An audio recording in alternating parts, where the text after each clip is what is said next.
people like me. You need people like me so you can point your f***ing fingers and say, that's the bad guy. That's the bad guy. That's the bad guy. That's the bad guy. That's the bad guy.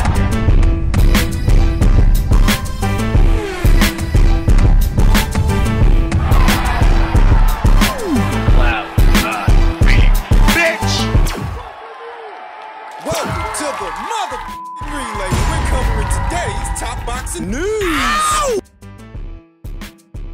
Okay, we'll start with this, our continued coverage of this past weekend's action. It was a busy weekend in the sport of boxing in Germany. Mexico's own unified light flyweight champion, Jessica Plata, successfully defended her WBA and WBC titles against then unbeaten Sarah Bormann. A pressure fighter, a phone booth fighter, a mid-range to inside fighter. And ahead of the fight, I told you that Jessica is not the fighter you sit in the pocket with. In the first round, we saw Sarah Bormann staying in character, the way pressure fighters often do, because they don't change much from one fight to the next. All that changes is who they're fighting. And in the first round, she was staying in character, trying to crowd Jessica Plata, but was getting countered up the middle for it. Up the middle with uppercuts that split the guard, left hooks to the body. The way the reigning champion whips those left hooks to the body. It's a thing of beauty. And I gave Jessica the first round, I gave Sarah the second. Sarah was doing a good job of crowding Jessica and flustering her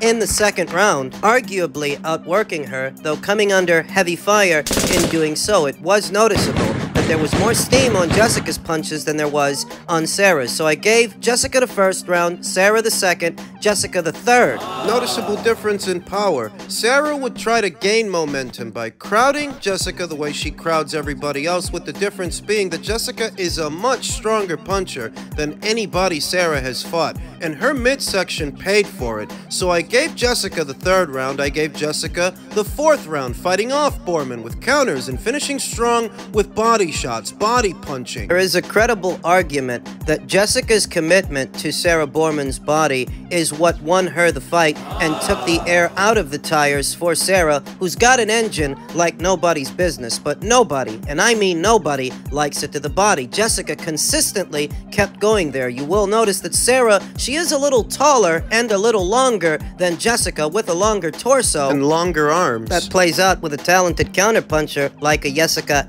Plata, is while Sarah might have enough ring coverage to jab her way in, once she gets in, once she's in the pocket with Jessica, because her arms are longer than Jessica's, her punches are wider than Jessica's, which makes it easier to evade and counter or catch and counter. Fifth round looked to be a swing round to me, to where Sarah was initiating the action, but Jessica was still fighting her off, still countering her. Big pressure from the challenger, though not as much pop on her punches as the champion's. It could have been a Bormann round, so I swung it to Sarah. I had it 3-2 in favor of the champion after 5, 3-3 after 6. What was a strong round for the challenger, a strong round for Sarah Bormann. Decreased output from the champion, decreased output from Jessica in that round. She was just moving around, back on the ropes, getting backed off by Sarah, who didn't necessarily hurt Jessica, but she did outwork her in that round. Did enough to win it for me. The counters weren't coming in as hot and heavy as they were in previous rounds for the champion. Thus, I had it 3-3 after 6 rounds, 4-3 after 7. In favor of the champion, Jessica Plata looked to have hurt Sarah Bormann in that round. 4-3 in favor of the champion after 7, 5-3 after 8. Lots of clean punches, and Sarah's guard was dropping. Her hands were getting heavy, and she was getting hit. She was tired. That was the most banged up I've ever seen Sarah, the most punishment I've ever seen her take for staying in character and crowding a fighter. All that volume, punching, all that pressure. Usually she wears out the other girl with that stuff, but not with Jessica, and that's what I said would happen. This is not the fighter you sit in the pocket with. This is not the fighter you go standing in front of. I had it 5-3 after 8. In the 9th round, Jessica was deducted a point by the ref for holding Sarah Bormann. I think she was holding and hitting, holding her head down or something like that in the 10th round going into it.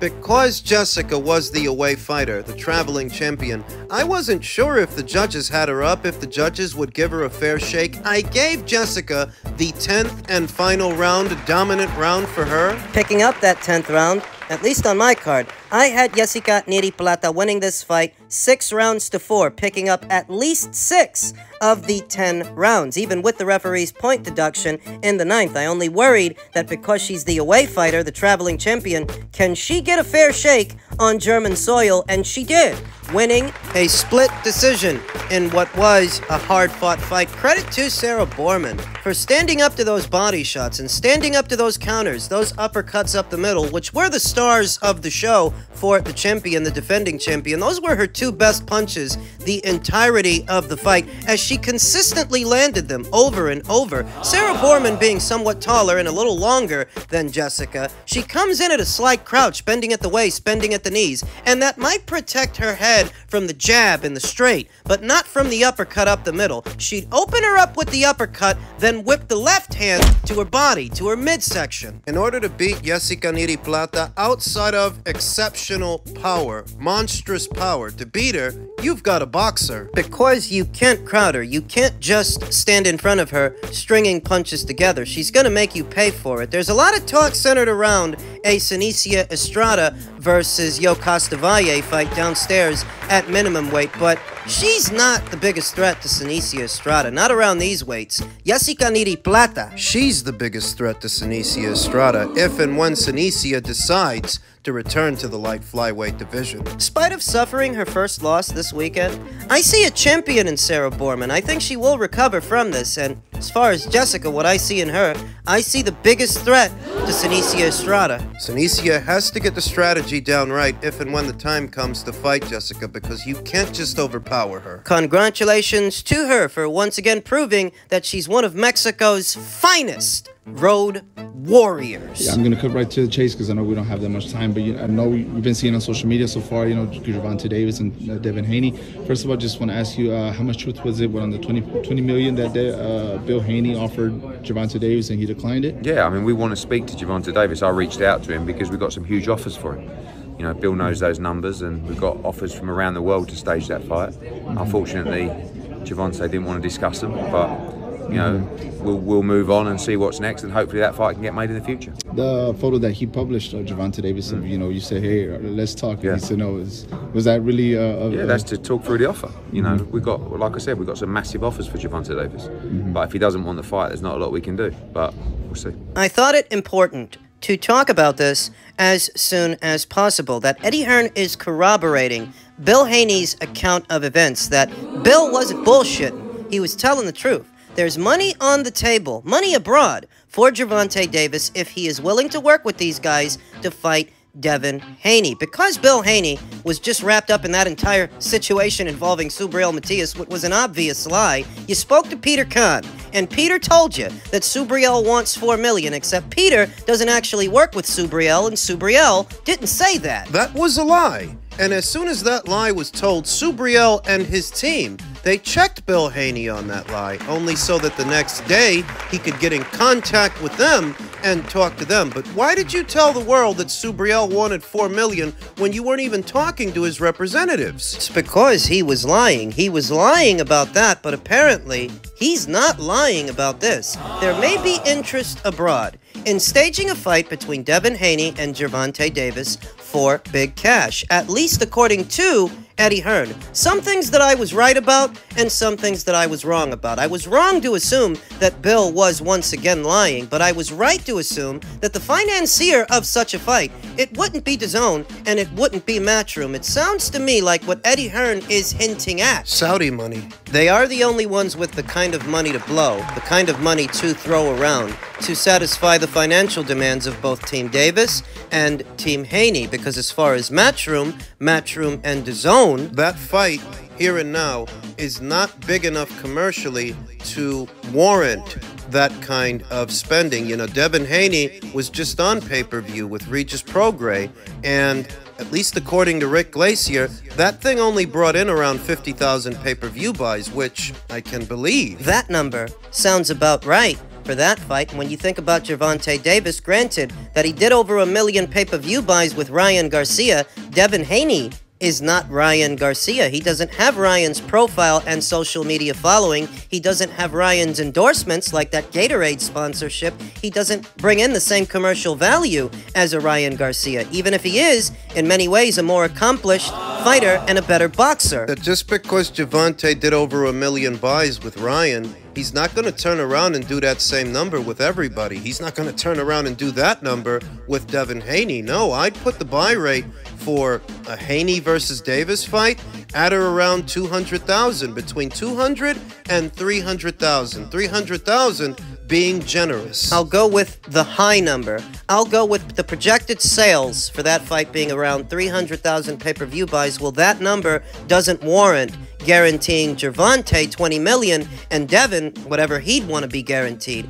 That's if Matchroom and DAZN had to foot the bill, but that's not the story. According to Eddie, there is outside interest, foreign interest in staging that fight. And the only people I can think of with the kind of money to burn, the kind of money to throw around to make that fight possible, oh, that's got to be the Saudis, the ones doing the upcoming Day of Reckoning show this upcoming weekend. That's right, that's this weekend coming up. It's snuck up on all of us. They've got the money. That's an important detail that I didn't factor in. What if the offer that Bill is talking about, what if it's not Matchroom's money? What if it's someone else's? Well, if it's someone else's, someone with a lot of money to blow, well, then it doesn't seem as far-fetched. Then it doesn't seem like a lie. You see, Matchroom and DAZN aren't going to fritter away dollars on just any fight for anybody's overblown ego and purse demands. They're not going to do that, but the Saudis might, because they've got money up the wazoo. They've got enough money to make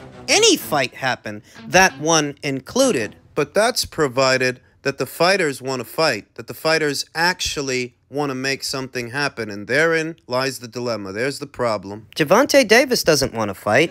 When Devin Haney was at 135 pounds, this is the tune that his handlers were singing. So what do you see the hurdle as being to making these fights? If it's the biggest fight, the biggest money, you have no problem. They're calling him out. What's really happening? Again, it's like, what's really happening? So you just mentioned Haney, for example. Devin Haney makes a lot of money, and I'm proud of him for that.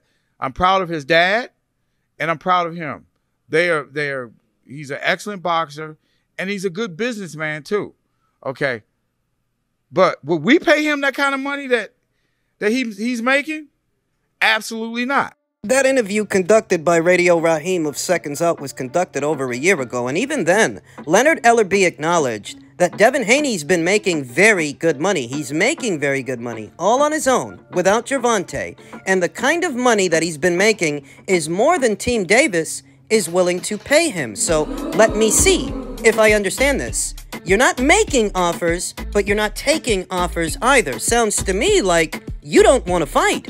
When Eddie Hearn reached out to Gervonta via Instagram not but a day or so ago, Gervonta Davis wouldn't even talk to him. He wouldn't entertain him. And bear in mind, supposedly, he's not with Mayweather Promotions anymore. He's not with them. He's going his own way, doing his own thing, but that doesn't mean he's pursuing Devin Haney or a fight with him. And all this stuff about weight and how much weight Devin Haney rehydrates to the night of a fight, those are just excuses, because when you didn't have to worry about what he weighed and what other fighters weighed, you didn't try to make fights with them. You're not trying to make a fight with him. You're just hiding behind weight stipulations, hoping he won't adhere to them so you don't have to fight him. Because you don't want to fight him, and your fans, your supporters, they don't want you to fight him either. They're scared that you're gonna end up getting exposed like Errol got exposed this summer, and Stephen Fulton and Deontay Wilder before them. They're afraid that Gervonta Davis will be the next PBC fighter that gets hung out to dry. Prove me wrong. You're tough. You're from Baltimore. You're supposed to be the big fish, the big bad tank, Gervonta Davis. If I'm wrong... Prove me wrong. Fight Devin. Or are you gonna fight Isaac again? in a rematch that no one is asking for that won't move the needle? Or will it be Rayo that was in action this past weekend? A lot of people think you're on the brink of fighting him. But he's supposed to be bigger names than Devin Haney? They don't headline their own shows. He does. Are they supposed to be better fighters than Devin Haney? Devin's been undisputed at the same weight that they campaign. Shared the ring with Jojo Diaz and Jorge Linares and Vasil Lomachenko and George Kambosos. Who have they fought? Who have they beaten? You're telling me Chris Colbert is supposed to hold a candle? Rayo beating Chris Colbert this past weekend. That's a bigger win than Devin Haney's win so far? What kind of game are you playing? If you think Gervonta Davis is all that in a bag of chips, then why are you so afraid of him fighting the good fighters at or around these weights? You know what the excuse is. The gimmick. That Gervonta Davis is the biggest name at or around these weights, and he doesn't need to chase belts, and he doesn't need to chase people in order to make money, while at the same time saying that he knocks everybody out, except he doesn't fight everybody. He doesn't actually fight anybody. What kind of situation is it to where Leonard Ellerby acknowledges that Devin is making very good money, thus you won't make him an offer? So you just mentioned Haney, for example. Devin Haney makes a lot of money, but would we pay him that kind of money that he's making? Absolutely not. You won't pay to play. Canelo Alvarez. Caleb Plant was estimated to have made $10 million for the Canelo Alvarez fight. Now, Caleb Plant is not a $10 million fighter. He didn't make that kind of money before he fought Canelo, and he's not making that kind of money now after he fought Canelo. He didn't make $10 million fighting Anthony Durrell or David Benavidez, but that's what he got when he fought Canelo, because when you fight the face of boxing, the cash cow of boxing, you're supposed to make the most money you can make. When that same responsibility is laid at the feet of Gervonta, you're saying you can't afford Devin? But would we pay him that kind of money that he's making? Absolutely not. You don't want to pay him? That he's making so much money already and you're not going to pay him that? Well, what kind of cash cow are you? You're not making offers and you're not taking offers. If somebody somewhere on the planet has $20 million for you to fight this guy, don't you think it's worth having a discussion? It's at least worth a conversation? If you're confident. If you're not, what you do is you hide behind weight stipulations. Are we pretending that Devin Haney and Gervonta weren't campaigning at the same weight not that long ago? Devin just made his 140-pound debut. If Gervonta Davis wanted to get him in the ring, he had time. He had his chance. The Jojo Diaz fight was his final fight on the Matchroom and DAZN side of things. After that, he was a network and promotional free agent for some months, and he didn't jump into bed with Top Rank until some months passed. That was Gervonta's window of opportunity to fight this guy. No weight stipulations necessary, but as you can see, he didn't even try. You can't offer Gervonta Davis enough money to fight someone with a pulse, because he knows, underneath it all, he knows what'll happen. So does his team, and so do his fans. That's why they keep scheduling fights with these fighters that are all cut from the same cookie cutter. It's either Isaac again or Rayo in March. Because they're supposed to be bigger and better than a Devin Haney fight. They always choose opponents that are going to step into their punches and give up their height and give up their length for Gervonta for a reason. And young Devin Haney is not those things. He doesn't do that. At least he wouldn't with Gervonta. And underneath it all, his team knows that. His team knows. Gervonta loses a wide points decision to this kid. That's why they don't want to fight him.